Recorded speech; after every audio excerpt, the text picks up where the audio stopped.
Hey, Dental Nachos crew, it's a special day for me. Even though I love Facebook, what I love even more is meeting people face to face. And I have my friend, first time meeting in person, Dr. Bob D. Bob, my first most important question, what do you think of Philadelphia so far? You've just been here for a few hours, but tell us what you think. Beautiful, beautiful. It's like a little New York. Yeah, it's walkable. You bought me coffee, so if you come here, it'd be nice. Bob bought me coffee. If Monty's watching, he didn't buy me any coffee while he was here. So what I love to do, meet people face to face, hear a little bit about their story. You have an awesome Facebook group out there called Dentistry in General. Many of our members are members of that already, but just tell us what inspired you to start this Facebook group and tell us a little bit about it. You know, I wanted a place that dentists could talk to each other without thinking, oh, is anyone else listening or not? So I basically check people to see if they're a dentist before they get in. And it's been a good place. It's not like we talk about anything secretive. It's just a little study club type of environment. Sometimes dads like to talk to dads golfing. Moms like to talk to moms over coffee. I'm sure my 7-year-old might be complaining about me right now if she's talking to other 7-year-olds. So I totally get that. So you can join Dentistry in General. My team's on here now. Drop that in the comments or Bob will drop it in later. So Bob, you started this Facebook group. I always like to ask people, what is the best part? How has it impacted your life? New friends, learned about new things, help people. What are some of the best parts about running the Facebook group? I sleep less. Okay, gotcha. Yeah. But no, it's good to reconnect with a lot of colleagues, people who can better your life. Yeah. Basically, you learn, and I tend to, after dental school, not really hang out with a lot of dentists, and the pandemic forced me to start this group, and now I have a lot of friends like yourself. I never knew, I know people now around the world that are part of the little club that we have called dentistry. I love that. And I think what's kind of really cool about social media in general is I feel like you're my friend. I feel like I text and DM with you more than my friends from high school. But until today, we've never met in person, but you feel like you know the person. And it's just a great outlet to feel like, hey, someone else is going through this in my shoes, whether it's a dentist or a Facebook group founder. I think dentistry can be so isolating, right? You feel like you're in a cave. You're a solo practice owner. Let's say somebody who's popping by this video saying, what are some of the things about being a dental practice owner that you didn't know about in dental school? Or if you were giving some advice or insight saying, hey, you got to be able to make a lot of decisions or run teams. Tell us, how long have you been a practice owner for? I bought my practice the day before. Oh yeah, no story. The day before 9/11, I bought my practice. So I've been in practice for I have my practice for 21 years, but I've been a dentist for 30. This is my 30th year. I just want to share something based on Nacho math. You've not been a dentist for 30 years. You've been a dentist for 210 years because dentist hours are dog year hours. I know you love dogs. Yeah. So being a practice owner, but I say this in a joking but also realistic way. What is it about practice ownership that, let's say dental students watch and say, I want to be a practice owner.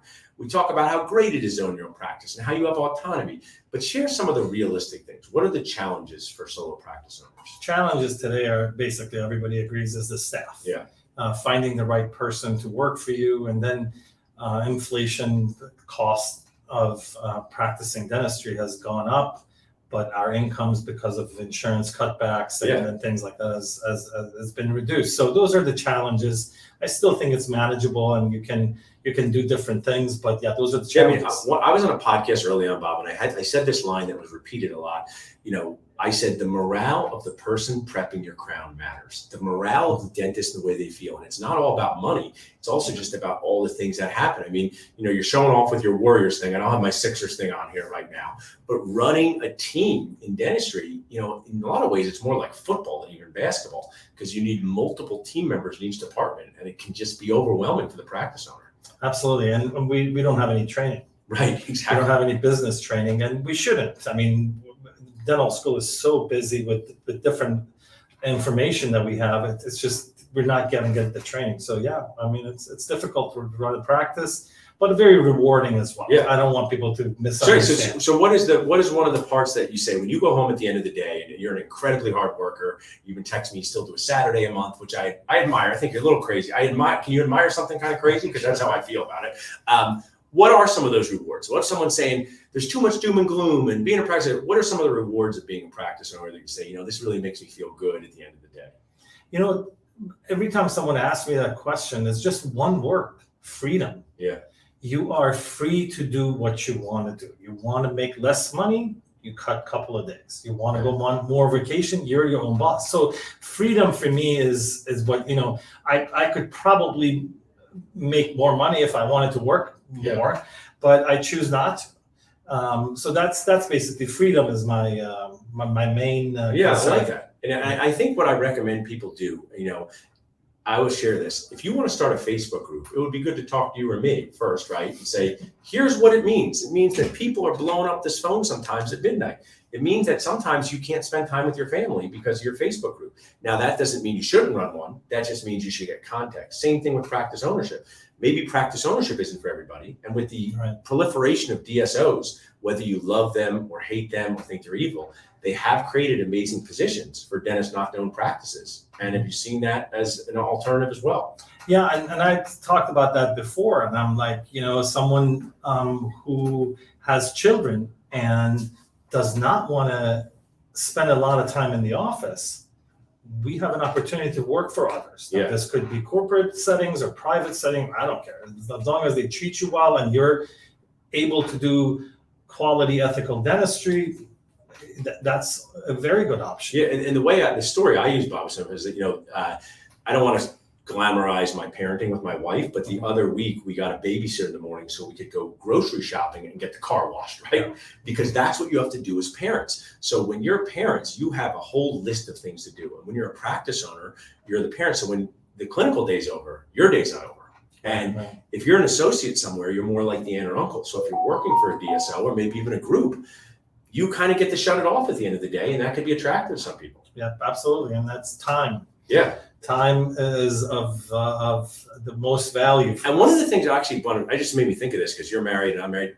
If your spouse also has a small business and you have a small business, that can be very difficult. My wife, my amazing wife, she's been a teacher. She helped me at Dental Nachos, but she's not running a podiatry office. She's not running a vet office. If that was the case, that would be very difficult. Do you agree that in a marriage, it'd be difficult if there was two separate practice owners? 100%, 100%. As we wrap up, and dentistry in general is Bob's group, please join it. Bob's been awesome here. I'm giving so many restaurant recommendations. I'm going to end on a spicy note because it's going to be about dental insurance. And you and some of the people on the group embrace using dental insurance to the best of your ability. And then you see there's also fee for service and there's also fighting about this. Shouldn't be less fighting. You should make a plan about your plans. Mm-hmm.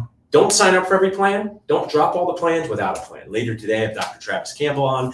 I'm going to have a whole conference this in the fall. I'm going to kindly invite you to come to that.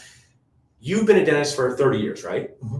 Just tell us a little bit about, dental insurances. Some are paying less than they did a decade ago. What is the deal with that? How do you manage it? How big of a challenge is that? So you and I have disagreed on certain things about this topic, and I've always, up until a few months ago, I've always said, just pick the insurances that you like and drop the ones that you don't. Look at your fees on a regular basis and see if you can operate a profitable dental practice. However, with the cost of living going up enormously, inflation, all the staff want to get paid more, the supply houses want more for their products, and the insurance company is reducing our fees, that's something's got to give. And I've talked about this. So first of all, I'm out of network as of January 1st. I've been a dentist for 20 years. Uh-huh. So I have no judgment on my vegan or non-vegan. But if you say you're a vegan, but you spent the last 19 years eating meat, well, you're a pretty new vegan, right? So I'm new to this out of network world. So I've been part of it. But what was challenging to me, Bob, and I looked at the numbers, I've been part of my dad's practice. Amazing dad passed away a few years ago for years. The gap between our listed fee and the insurance fee was just growing and growing. Yes. And that was the problem for me. I'm just using numbers. When we charged $1,000 for a crown and Guap PPO paid $850, we go, okay, that's not so bad. Then we started charging $1,100, they paid $820. We might charge $1,200, they're paying $810. So when that gap widened, I think you're on target. You got to pay your team more, you got to pay suppliers more, and it becomes a really difficult decision. And I just think being aware of it's good, right? I think we should talk about that more. So you did an awesome job on this interview, Bob. This is my one thing question. If you were in charge of every dental school in the world and you could have them learn one thing in dental school, what is that thing you would have them learn that would help them as a practice owner? You could put this one class in. team management, how to make people stop crying, P&L. What would Bob D add to dental school? Ethics. Ethics. I like that. Ethics should be stressed more, and how you can. But also, I don't believe you can teach it. Well, I think if we frame, I'm a big reframer of stuff, and I understand it's like it's really about decision making that has the best interest of everyone in mind, right? You know, I say at Dental Nachos, if it doesn't help, it doesn't matter, and be proud to sell help, right? If it doesn't help, it doesn't matter. An implant over an denture helps, and I'm proud to sell it to somebody so they can chew and eat. Right, If you mess up that order and you start to do the sell before the help, that's when challenges happen, and I think that's a really good point. So. Right. Awesome, Bob. Thanks for being on with us. Thank Nacho you. crew, we're going to get more coffee, Yeah. and I'll see you guys later. Have an awesome day.